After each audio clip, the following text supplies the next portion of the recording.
जय श्री राम। सभी श्रोताओं का संत कल्याण वाणी चैनल में हार्दिक स्वागत है। आज जो है संत कल्याण वाणी का 7वां भाग मैं पाठ कर रहा हूँ। सभी से मेरी प्रार्थना है, कृपया मेरे संत वाणी कल्याण चैनल को सब्सक्राइब करें, कथा को लाइक करें और शेयर ज़रूर करें। पूज्य सेठ जी की वाणी है कल्याण लेख के अंतर्गत कल्याण पत्रिका से।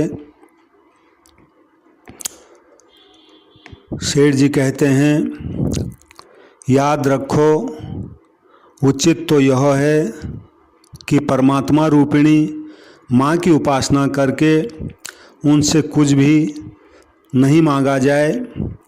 ऐसी दयामयी सर्वेश्वरी जननी से तुम जो कुछ भी मांगोगे उसी में ठगे जाओगे। तुम्हारा वास्तविक कल्याण किस बात में है इसे तुम नहीं समझते, माँ समझती है। तुम्हारी दृष्टि बहुत छोटी ही सीमा में आबद्ध है। माँ की दूरदृष्टि ही नहीं है। वे सर्वेश्वरी माता श्री कृष्ण और श्री राम रूप हैं तथा दुर्गा, सीता, रमा, उमा, राधा, काली, तारा सर्वस्वरूपा और सर्वज्ञा हैं। तुम्हारे लिए जो भविष्य उनके लिए वह वर्तमान है। साथ ही उनका हृदय दया का अनंत समुद्र है। जय श्री राम। याद रखो वे दयामयी माता तुम्हारे लिए जो कुछ भी मंगलमय होगा, कल्याणकारी होगा, उसी का विधान करेंगी, स्वयं सोचेंगी और संपन्न भी करेंगी।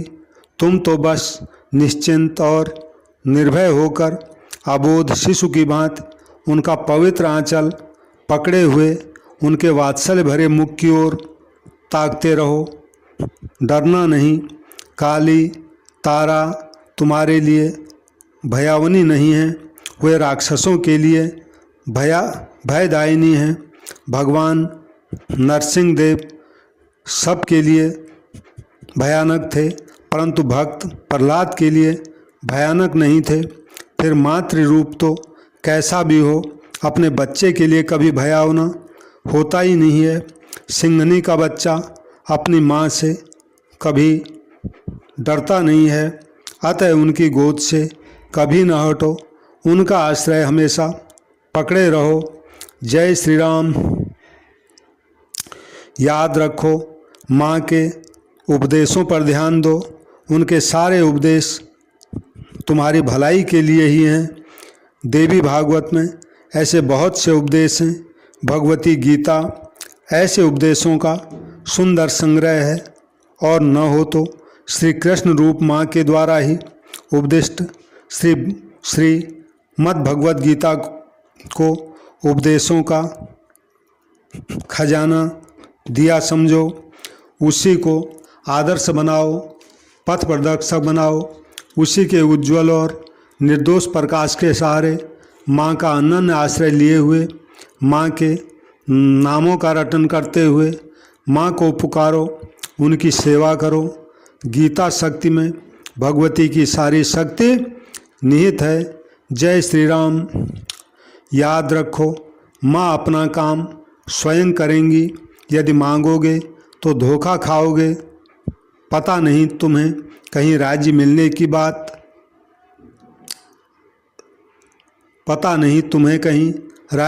की बात, सोची जा रही हो और तुम मोहबस उनसे कौड़ी मांग बैठो। वास्तव में तो तुम्हें मांगने की बात याद ही क्यों आनी चाहिए? तुम्हारे मन में अभाव का, कमी का बोध ही क्यों आना चाहिए, जबकि तुम त्रिभुवनेश्वरी अनंत ऐश्वर्यमयी माँ की दुलारी संतान हो। माँ का सारा खजाना तो तुम्हारा ही है, परंतु तुम्हें खजाने में से भी क्यों सरोकार होना चाहिए? छोटा बच्चा खजाने और धन दौलत को नहीं जानता, वह तो जानता है केवल माँ की गोद को, माँ के आंचल को और माँ के दूध भरे स्तनों को। बस इससे अधिक उसे और क्या चाहिए। माँ बहुत ही मूल्यवान वस्तु देकर भी यदि उसे अपने से अलग करना चाहे तब भी वह अलग नहीं होगा। वह उस बहुमूल्य वस्तु को, भोग को और मोक्ष को तृणवत समझकर फेंक देगा, परंतु माँ का पल्ला कभी छोड़ना नहीं चाहेगा। ऐसी दशा में राजराजेश्वरी सर्वलोक महेश्वरी माँ भी उसे कभी नहीं छोड़ सकती। इसके सिवा शिशु संतान को और क्या चाहिए।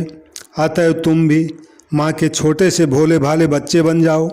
सावधान, कभी माँ के सामने सयाना बनने की कल्पना भी मन में नहीं आने पाए, अन्यथा तुम माँ की परम करुणा, पूर्ण वात्सल्य और स्नेहाद्रता से वंचित हो सकते हो। जय श्री राम। शिव शिव।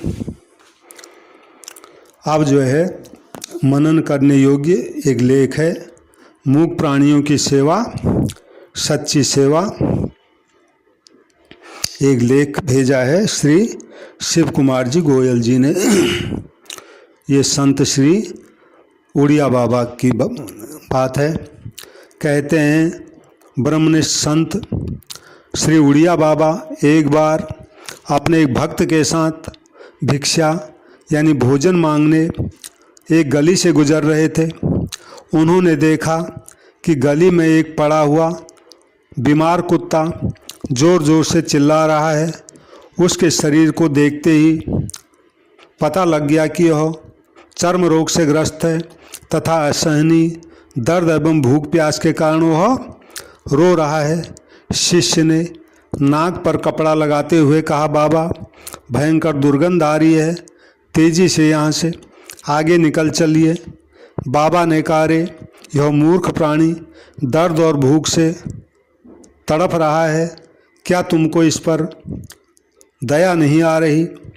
उड़िया बाबा ने एक मकान के सामने भिक्षा देने की आवाज़ लगाई। मकान मालकिन तुरंत रोटियां एवं दाल लेकर बाहर आई। बाबा ने अपने कमंडल में भोजन लिया, मिट्टी के पात्र को नल के पानी से भरा। वे तुरंत वापस कुत्ते के पास पहुँचे, उसे अपने हाथों से पानी पिलाया, सामने अपना कमंडल रख दिया। भूखे प्यासे कुत्ते ने रोटी खाई तो उसका कराहना कम हो गया।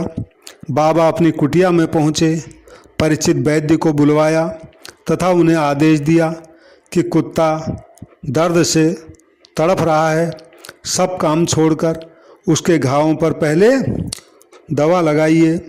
बाबा ने अपने भक्तजनों के बीच प्रवचन करते हुए कहा, मूक प्राणियों का दुख दर्द कम करना श्रेष्ठ धर्म है।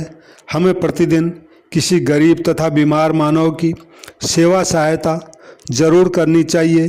बीमार तथा भूखे पशु पक्षियों को खिलाने पिलाने से, उनकी सेवा करने से भगवान तुरंत प्रसन्न होकर कृपा दृष्टि करते हैं। जय श्री राम। जय श्री राम।